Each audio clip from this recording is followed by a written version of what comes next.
దక్షిణాది రాష్ట్రాల్లో బీజేపీ పరిస్థితి ఏంటి? గత ఎన్నికల కంటే పుంజుకుంటుందా? లేకుంటే సీట్లు తగ్గుతాయా? అదే జరిగితే బీజేపీ లక్ష్యం 370 సీట్లు దాటుతాయా? లేదా? ఇప్పుడు ఇదే చర్చగా మారింది.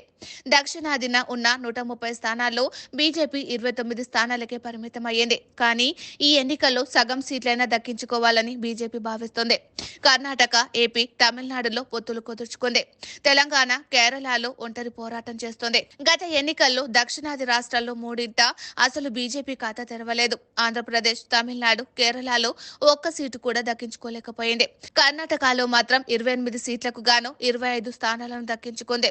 తెలంగాణలో 17 స్థానాలకు గాను 4ంట విజయం సాధించింది. ఈ లెక్కన 4 దక్షిణ రాష్ట్రాల్లో బీజేపీ సాధించింది 29 స్థానాలే.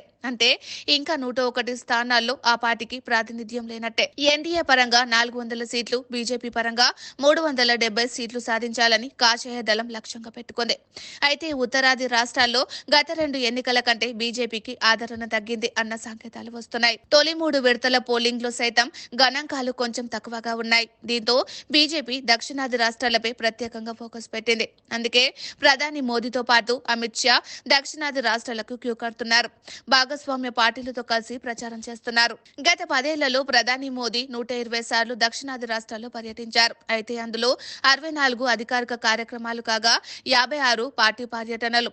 దీన్ని బట్టి అర్థం చేసుకోవచ్చు. గత ఎన్నికల్లో ఏపీలో బీజేపీ దారుణంగా ఓడిపోయింది. కేవలం 0.97 ఓట్లు మాత్రమే లభించాయి. కేరళలో 12% ఓట్లు వచ్చిన సీట్లు దక్కలేదు. తమిళనాడులో 3.6% ఓట్లు వచ్చాయి. ఈసారి తెలంగాణలో 10 సీట్లను లక్ష్యంగా పెట్టుకుంది బీజేపీ. కర్ణాటకలో సైతం జీడీఎస్ తో పొత్తు పెట్టుకుంది. ఏపీలో టీడీపీ, జనసేనతో కలిసి బరిలో దిగింది. దక్షిణాది రాష్ట్రాల్లో 60 సీట్లు లక్ష్యంగా పెట్టుకున్నట్లు తెలుస్తోంది.